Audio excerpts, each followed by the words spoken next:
Assalamu alaikum dear students, hope you all will be fine and hope so you are enjoying the foggy day. It is the first fog of the season, but take care of yourself from getting a little bit chill. Let's come towards our today's lecture. Last time बच्चों जहाँ पर हमने wind up किया था तो क्रैटन का dialogue था जहाँ पर वो एक बड़ी नॉन कन्वेंशनल बात करता है कि हम नहीं मरते हैं, आप लोग जो ज़मीन पे रहने वाले ह्यूमन बीइंग्स हो, आपको डेथ के फिनोमेना का सामना है। जब ये बात उसने की तो आगे से पावर जो है वो कहता है वट के अगर आप आगे देखें तो साइन ऑफ इंटेरोगेशन लगा हुआ है, जो कि इसको इंटेरोगेटिव कम और स्टनिंग ज़्यादा बना रहा है। He was stunned by the dialogue और द वर्ड्स ऑफ क्रिटन आगे से जो है वो फिर कहता है पुअर फ्रेजाइल बटरफ्लाइज, बेचारी कमज़ोर तितलियों की तरह आप हैं, such brief little moments in the sun, सूरज के नीचे आपको इतना छोटे से लम्हात अल्लाह ताला ने दिए हैं। यू सी, आपको पता है वी डोंट डाई, हम नहीं मरते हैं। Powers, you will die all right, आप बिल्कुल जो है वो मरेंगे। इफ़ इट टर्न्स आउट, अगर ये पता चला यू आर अ स्पाई, कि आप कोई जासूस हैं, और अ हॉस्टाइल एलियन, या कोई दुश्मन किस्म के बैरूनी दुनिया से आए हुए एलियन। आपको पता ही है, मैंने आपको बताया था पहले कि खला से आई हुई किसी मखलूक को कहते हैं।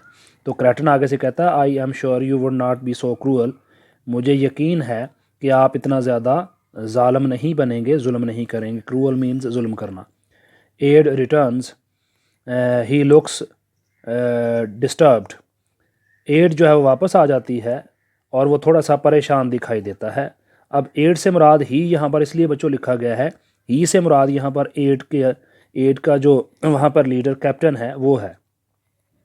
पावर्स उसको पूछेगा कैप्टन को, व्हाट डिड यू फाइंड, आपने वहाँ पर क्या आपको तलाश हुआ, आपने क्या वहाँ पर पाया। तो एड आगे से I am not sure general, मैं कुछ यकीन से नहीं कह सकता। तो पावर्स हैवीली, अब हैवीली मीन है कि अपने भारी लहजे में, और बाहरी लहजे से क्या मुराद है बच्चों, गुस्से में वो कहता है then do your best to describe what the object is like, अपनी भरपूर कोशिश कीजिए ये बताने के लिए कि वो ऑब्जेक्ट किस तरह का है। तो एड आगे से, एड जब भी बेटे ये वर्ड आएगा इससे मुराद कैप्टन ही है। वेल इट इज़ इलेप्टिकल, बेजवी किस्म की है ये, विद अ 14 फुट डायामीटर, और 14 फुट का जो है उसका डायामीटर है। And it is made of an unknown metal, और ये एक अनजानी धात से बना हुआ है। मीन्स टू से वट, कि जो धात इसके अंदर इस्तेमाल हुई है उसका तल्लक ज़मीन पे पाई जाने वाली धातों से नहीं है। विच शाइनर, जो कि जो है वो चमकदार है। And inside there is anything, और उसके अंदर कुछ भी नहीं है। अब यहाँ पर असल ड्रामा जो है वो शुरू होने वाला है। पावर्स आगे से कहता है इज़ नॉट एनीथिंग, क्या अंदर कुछ भी नहीं है। Aide, there is nothing inside the ship, जहाज़ के अंदर कुछ भी नहीं है। नो इंस्ट्रूमेंट्स सॉरी, कोई आलात नहीं है। नो फूड, कोई खुराक नहीं है। नथिंग, कुछ भी ऐसी चीज़ नहीं है। अब यहाँ पर ये आप लोगों के लिए सरप्राइजिंग होगा कि अगर उसके अंदर कोई इंस्ट्रूमेंट्स नहीं है, कोई आलात नहीं है, कोई मशीन नहीं है, कोई इंजन नहीं है, तो वो चलता कैसे है? ये बहुत बड़ा क्वेश्चन है। तो आप लोगों को थोड़ा सा क्लियर करने के लिए मैं दो क्रिएचर्स का आपको हवाला दे देता हूँ जो अल्लाह ताला ने पैदा फरमाई हैं। परिंदों को आप देख लीजिए। अब उनको किस इंजन की ज़रूरत है उड़ने के लिए, क्योंकि अल्लाह ने उनको सलाहियत अता की है। अच्छा, अब उनको किसी किस्म के एयरपोर्ट की ज़रूरत नहीं है, फिर किसी किस्म के रडार की ज़रूरत नहीं है, किसी किस्म की कंप्यूटर गाइडेंस की ज़रूरत नहीं है। अच्छा, उससे आगे चले जाएँ तो फरिश्तों को देख लीजिए आप। तो ये अल्लाह ताला की पैदा करदा बच्चों मखलूक़ात हैं। ऐन मुमकिन है ये क्रैटन जिस सयारे या जिस आउटर यूनिवर्स से ये आया है वहाँ पर उनके पास ये टेक्नोलॉजी हो कि वो एयर को यूज़ करते हुए बग़ैर किसी फ्यूल के, बग़ैर किसी इंजन के, बग़ैर किसी इस तरह की टेक्नोलॉजी के वो जो है फ्लाई कर सकते हों। तो यही तो बात जो है इस प्ले के अंदर चल रही है। दैट्स वाई आपका ये जो टाइटल है वो है ही ये है, visit to a small planet. हम इसको बहुत बड़ा समझते हैं, हम अपने आप को बहुत स्ट्रांग समझते हैं, हम अपने आप को टेक्नोलॉजिकली बड़ा एडवांस समझते हैं, लेकिन दर हकीकत ये सब कुछ जो है ये हमारा क्या है, इल्यूजन है। हम बहुत लिमिटेड हैं, हमारी ज़िंदगियां बहुत छोटी हैं, और ये ज़मीन जो है वो कायनात के मुकाबले में इंतहाई छोटी है। अच्छा, आगे चलते हैं। बहरहाल तो पावर्स आगे से कहता है इजंट एनीथिंग, क्या अंदर कुछ भी नहीं है। Aide, there is nothing inside the ship, जहाज़ के अंदर कुछ भी नहीं है। No instruments, no food, nothing. तो पावर्स आगे से टू क्रैटन, क्रैटन से बात करते हुए कहता है what did you do with your instrument board, आपने अपने इंस्ट्रूमेंट बोर्ड यानी कि वो जो अलात वाला बोर्ड है जिसके ऊपर बटन वगैरह लगे होते हैं जहाज़ को चलाने वाले, उसके साथ आपने क्या किया है। तो क्रैटन आगे से कहता है विद माई व्हाट, मैंने अपने किसके साथ क्या किया। आई डोंट हैव वन, मेरे पास तो ऐसी कोई चीज़ नहीं है। तो आगे से जनरल पावर कहता है how does the thing travel, तो वो फिर चीज़ सफ़र कैसे करती है, और थिंग से मुराद यहाँ पर है स्पेसशिप। तो आगे से क्रैटन कहता है आई डोंट नो, मैं नहीं जानता कि वो कैसे जो है वो सफ़र करती है। पावर्स जो है वो आगे से कहता है यू डोंट नो, आप नहीं जानते हैं। नाउ लुक मिस्टर, मिस्टर आप मेरी बात सुनो, you are pretty serious trouble, आपको इंतहाई ज़्यादा मुसीबत का सामना करना पड़ेगा। सीरियस ट्रबल से मुराद क्या है, इंतहाई ज़्यादा मुसीबत का सामना।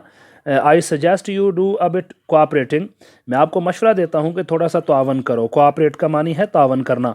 You claim you travelled here, कि आप यहाँ पर सफ़र करके आए हैं। फ्राम आउटर स्पेस, बैरूनी खला से। इन अ मशीन, और एक मशीन में आप आए हैं। विद नो इंस्ट्रूमेंट्स, और उसके अंदर कोई किसी किस्म के आलात नहीं हैं। तो क्रैटन आगे से कहता है वेल हाँ, there these cars are rather common in my world, ये जो कारें हैं उड़ने वाली ये मेरी दुनिया में तो आम पाई जाती हैं। एंड आई सपोज, और मेरा ख्याल है वंस अपॉन अ टाइम, कभी एक वक्त था। I must have known the theory, कि मुझे उस नज़रिए का पता था। ऑन विच दे ऑपरेट, जिसके ऊपर ये चलती थी। But I have long since forgotten, लेकिन काफ़ी देर हुई कि मैं इसे भूल चुका हूँ। आफ्टर ऑल जनरल, आखिरकार general, we are not mechanics, हम मैकेनिक्स थोड़ी हैं। यू एंड आई, तुम और मैं।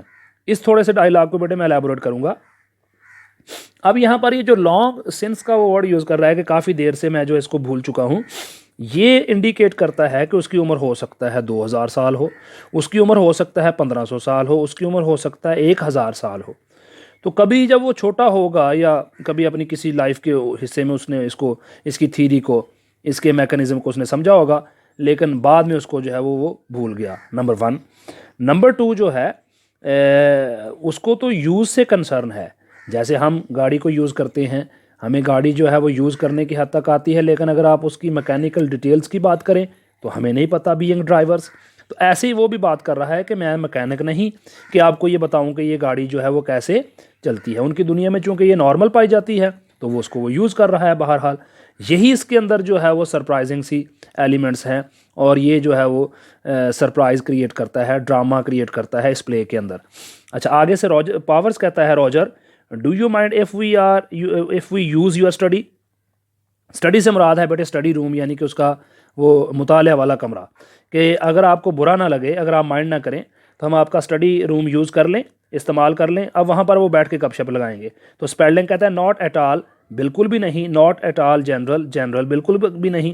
तो पावर्स आगे से कहता है mister Cratton and I are going to have a chat, mister Cratton और मैं वहाँ पर जाके कुछ बातचीत करना चाहते हैं। टू एड, और एड से वो कहता है put in a call up to the chief of staff, के चीफ ऑफ स्टाफ यानी कि chief of the army staff जो है उसको कॉल में लाइए।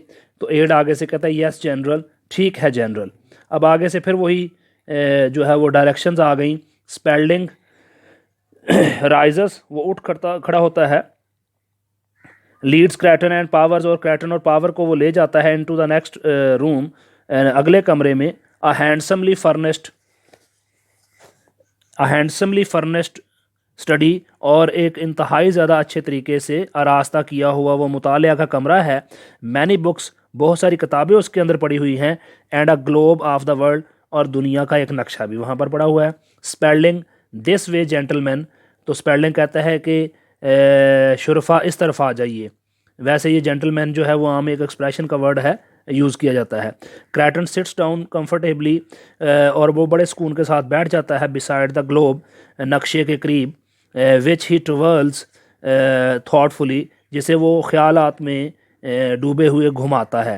एट द डोर, दरवाजे के ऊपर, Spalding speaks in a low voice, और आहिस्ता आवाज़ के अंदर स्पेल्डिंग बोलता है टू पावर्स, आई होप, मुझे उम्मीद है, I will be the one, मैं ही वो आदमी हूँगा, to get the story first, Tom, कि मुझे जो है ये कहानी यानी कि जो इंटरव्यू है इसकी जो डिटेल्स हैं वो मुझे ही पहले मिलेंगी और मैं ही इसको जो है वो मीडिया के ऊपर चलाऊँगा।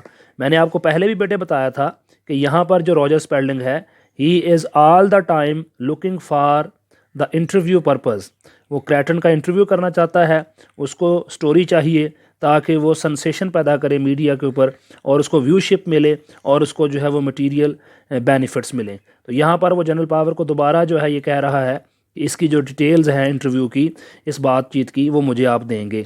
तो आगे से पावर्स कहता है there is not any story, बिल्कुल भी कोई कहानी जो है वो बाहर नहीं जाएगी, कंप्लीट सेंसरशिप, मुकम्मल तौर पर इसको जो है वो चेक किया जाएगा।